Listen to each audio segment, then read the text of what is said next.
तो आज मैं आपसे बात करता हूँ सुख, शांति, सुकून।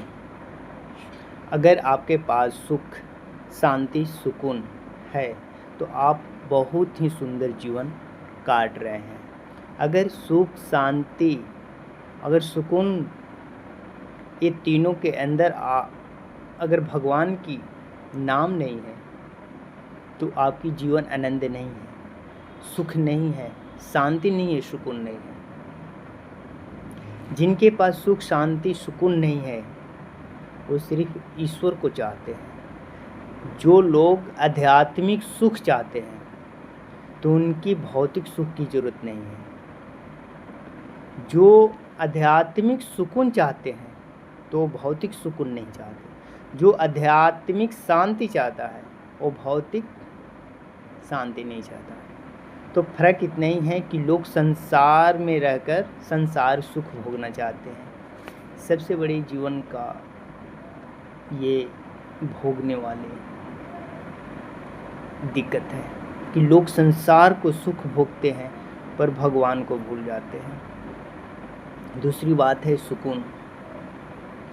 जिनके पास सोचते हैं कि मेरे पास बहुत सुकून है, बहुत धन है, मेरे पास किस चीज़ का कमी है, अगर उसके अंदर भगवान की नाम नहीं है तो फिर उनके अंदर कोई मतलब नहीं बन जाता कि आप सुख में हो,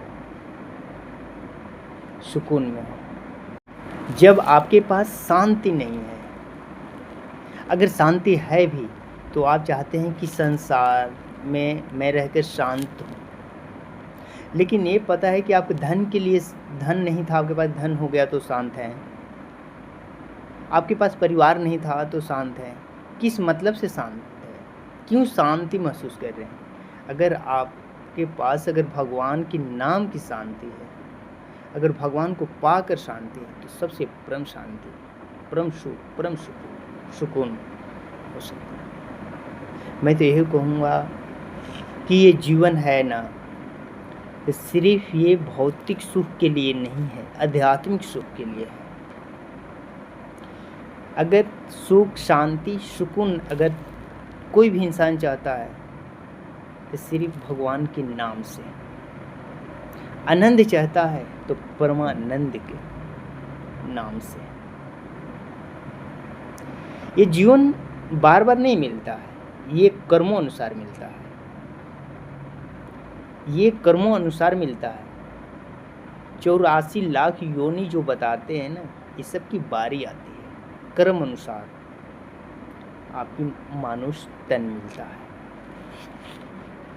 आपने कभी सुना होगा, कोई नहीं कहता है बड़े भागे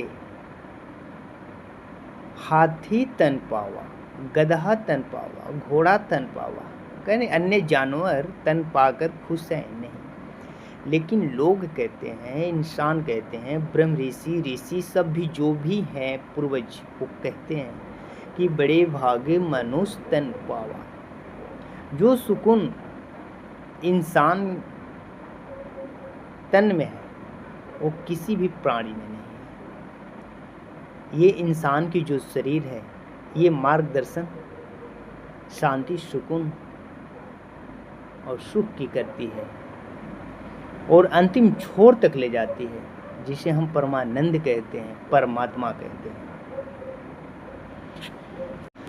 परमात्मा को पाने के लिए इंसान ही तन पाकर हम परमात्मा को पा सकते हैं। अगर आनंद की महसूस करें तो इंसान की तन पाकर। मनुष्य तन जो है बड़ी भाग्य है से मिलता है, क्योंकि आप अपने इसमें मन मर्जी करते हैं। अगर भक्ति करना है तो किसी से आदेश लेने की जरूरत नहीं है। अगर दुनिया में कुछ भी काम आप करते हैं तो अपने मन से। इसलिए मनुष्य की जो योनि है, जो मनुष्य तन मिला है ना, इसको बड़ा प्यार और दुलार से रखना चाहिए, अगर इस पे कलंकित नहीं होने दो। लेकिन लोग अपने शरीर के सुख के लिए आध्यात्मिक सुख को भूल जाते हैं। आध्यात्मिक सुख पता नहीं होता है लोगों को। आध्यात्मिक सुख और सांसारिक सुख में राई और पर्वत के समान है।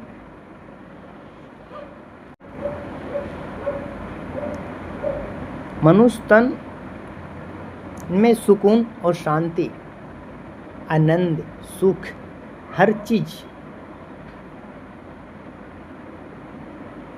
मिलता है। लेकिन भगवान के मार्गदर्शन करने के लिए इस शरीर से कहते हैं, ये जो शरीर है ना, मनुष्य तन जो शरीर है, ये मार्गदर्शन करती है। ये गाड़ी है, इसमें जो बैठा हुआ, जो पावरफुल है, जो पावर ऊर्जा दे रखा है, वो कौन है? उसके अंदर जो जीव आत्मा है। इस शरीर तो एक घर हो गया ना, इस शरीर एक घर हो गया। और शरीर में जो गाड़ी चला रहा है, जिसे हम मन कहते हैं, इसके अंदर जीव आत्मा है, इसके अंदर एक पावरफुल ऊर्जा है। शरीर ये कब तक काम में है? जब इसके अंदर पाठ पूर्जा है, ये ईश्वर के दिया हुआ जो पाठ पूर्जा है, तब तक शरीर है। आपको मैं बता देता हूँ कि शरीर जो है, अगर शरीर किसे कहते हैं आपको पता है? शरीर किसी को नहीं कहते हैं। ये शरीर पूरा सृष्टि है, शरीर पूरा सृष्टि है। शरीर होता ही नहीं है, शरीर एक नाम दिया गया है। जैसे नाम के अक्षरों को काट दो ना, तो फिर वो नाम नहीं रहता।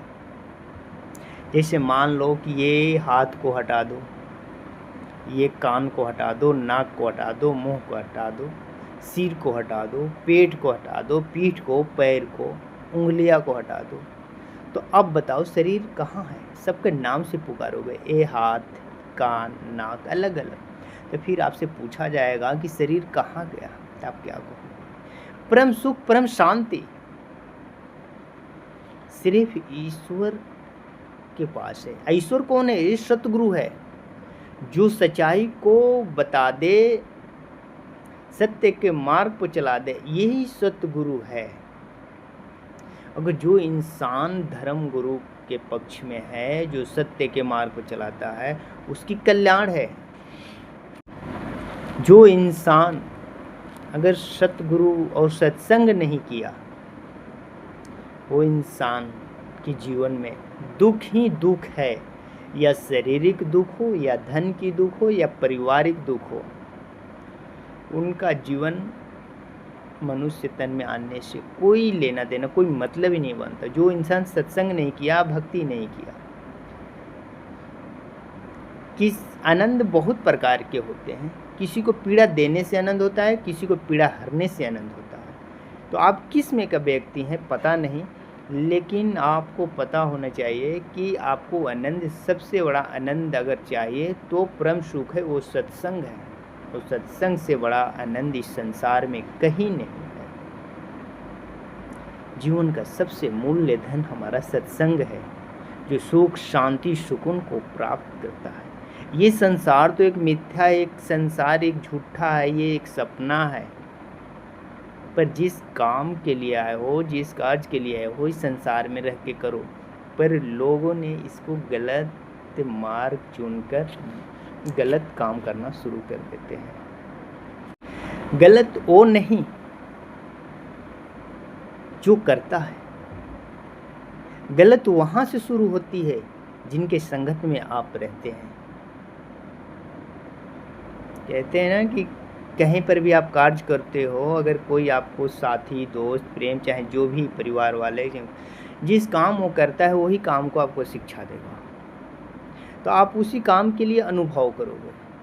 अगर संत मंडली में आप बैठते हैं, संतों के साथ रहते हैं, तो आपकी भगवान के ही ज्ञान होगी, भगवान का अनुभव होगा। बात है कि मार्ग में कौन से मार्ग आप चुनते हैं, और किस मार्ग में सुख, शांति, सुकून है, और किस मार्ग में दुख है, ये आपके ऊपर डिपेंड करता है। ये इसको आप पसंद करोगे। आपको आनंद कौन सा चाहिए? भक्ति आनंद चाहिए कि भौतिक आनंद चाहिए, कि भक्ति आनंद चाहिए?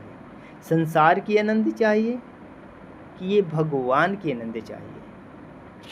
लोगों की पता नहीं होता है कि आनंद होता क्या है, परमानंद किसे कहते हैं। लोगों अभी कन्फ्यूजन में है कि भगवान है या नहीं है। अगर भगवान है तो मेरे साथ अच्छा करेगा, अगर भगवान नहीं है तो मैं तो अच्छा हूँ। अतः भाई तो ठीक है, लेकिन मैं ये कहता हूँ कि तुम्हारी इतनी सुंदर आँखें, तुमको इतनी सुंदर ये मूर्ति समान इतने अच्छे किसने बनाया? कभी इस पर लोग सर्च नहीं करते। बस भगवान को ढूंढने में 7 जन्म क्या लाखों जन्म करोड़ों जन्म है, भगवान को पता कोई नहीं लगा सकता।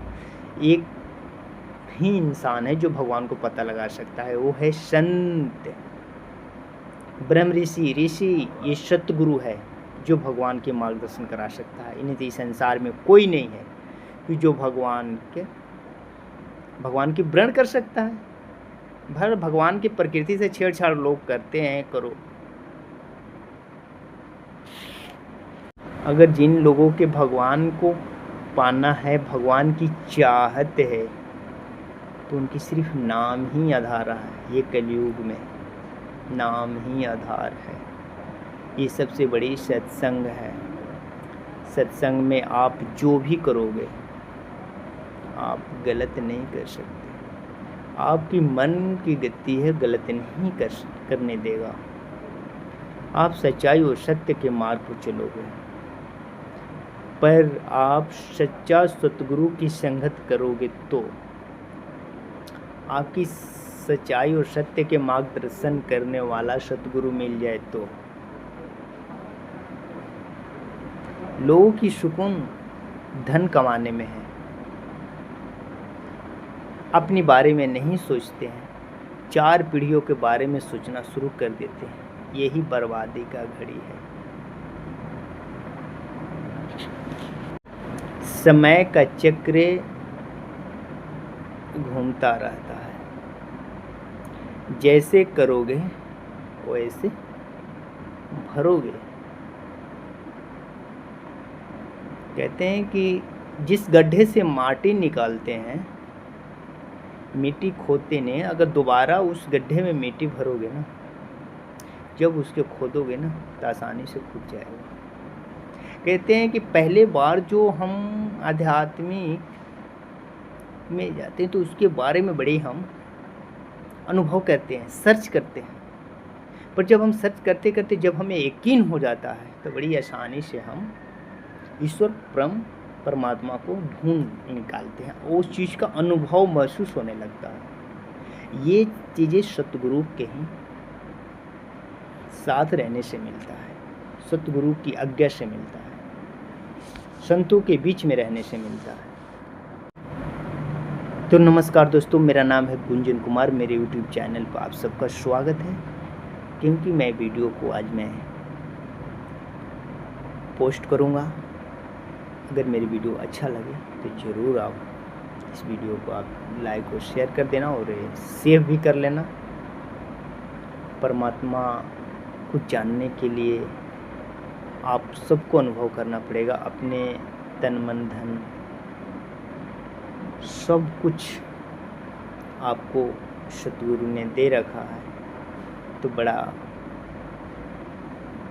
जिम्मेवारी से इसको संभाल के रखें और सब कुछ सतगुरु कहीं दे दें। अपना अधिकार मत जमाओ, क्योंकि संसार का सबसे बड़ा दुख है मैं, अहंकार, क्रोध। इन सब चीज़ों को मिटा दो और सतगुरु के चरणों में चले जाओ।